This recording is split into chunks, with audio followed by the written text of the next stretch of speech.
एक बूढ़े बाप की कहानी। विज्ञापन। ये कहानी जो एक कविता के रूप में व्यक्त की गई है, वो कोई कविता नहीं है, बल्कि एक सच्ची घटना है। ठंड का मौसम था, सुबह का समय था, ठंड भी अपने चरम सीमा पर थी। मैं आज जब सुबह कॉलेज जा रहा था तो मैंने एक बूढ़े आदमी को देखा जो कि ठंड से ठिठुर कर रोड पर एक किनारे कांप रहा था। उस बूढ़े आदमी की आंखों में भी सिर्फ आंसू ही था, न पहनने के लिए कपड़े, न कंबल। उसके पास कुछ भी नहीं था। मैं वह थोड़ी देर रुका और उस आदमी से उसके इस हालात के बारे में पूछा तो उसके जवाब सुनकर मेरी आंखों में आंसू आ गया और मैं वहां से कॉलेज चला गया। उस बूढ़े आदमी की बातों को मैं एक कविता के रूप में बताने जा रहा हूँ। एक बार पढ़िएगा जरूर। आप भी जाने कि आज के बेटों की सोच किस तरह हो गई है। आज फिर से इंसानियत को मरते देखा है। जब एक बूढ़े बाप को ठंड में रोड पर ठिठुरते देखा है। न जाने कैसे छोड़ देते हैं लोग अपने माँ बाप को। आज फिर एक जिंदगी को बेदर्दी से मरते देखा है। उसकी आंखों में आंसू थे, चेहरे पर एक चाहत थी।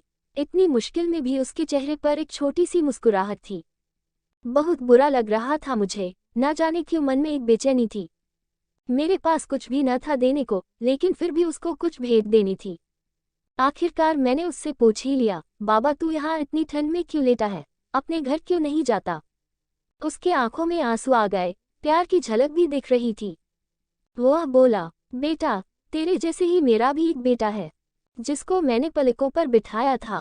प्यार तो खुद से भी ज्यादा किया था उसको, क्योंकि उसके ऊपर से उठा उसके माँ का जो साया था। मैं बाप होकर उसको एक माँ का भी प्यार दिया। शायद कुछ इसी कारण से उसने मुझे आज घर से निकाल दिया। ना सोचा था मैंने कि कभी ऐसी भी घड़ी आएगी। जो बेटी अपने माँ बाप से दूर आई है, आज वही मुझे घर से निकलवाएगी।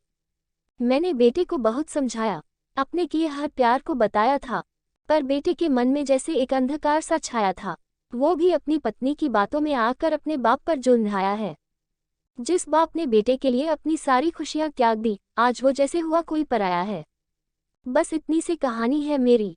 जो इस रोड पर पड़ा हूँ मैं, जिस बेटे को हर एक सुख दिया, आज उसी की वजह से इस मोड़ पर खड़ा हूँ मैं। बेटे एक बात तुमको भी बताता हूँ, तू बहुत प्यार करना अपने माँ बाप को, पर इस मोड़ पर मत छोड़ना कभी। त्याग देते हैं माँ बाप अपनी सारी खुशियों को, जिससे बेटे को दुख ना हो कभी। मैंने भी बहुत प्यार किया था अपने बेटे को, पर आज कुछ इस कदर बहाया गया हूँ। पर तू कभी न छोड़ना अपने माँ बाप का साथ, आज जिस तरह से मैं ठुकराया गया हूँ। इतना कहकर बूढ़ा व्यक्ति रोने लगा, अपने बचे हुए जीवन को रोकर ही खोने लगा। फिर मैं भी वहां से चला गया। उसका दर्द मुझको भी रुला गया। इतनी समझ तो नहीं है मुझ में कहीं मैं समझाऊं, पर फिर भी एक बात कहना चाहता हूँ हर बेटे को, मत छोड़ कभी उस माँ बाप को बेसहारा, जिसने तेरे लिए अपने हर सुख को खोया है। माँ बाप तो वो सूरज है जिसने खुद आग में जलकर तेरे जीवन के हर अंधकार को धोया है। हमें विश्वास है कि हमारे पाठक स्वरचित रचनाएं ही इस कॉलम के तहत प्रकाशित होने के लिए भेजते हैं। हमारे इस सम्मानित पाठक का भी दावा है कि यह रचना स्वरचित है। आपकी रचनात्मकता को अमर उजाला काव्य देगा नया मुकाम। रचना भेजने के लिए यहाँ क्लिक करें।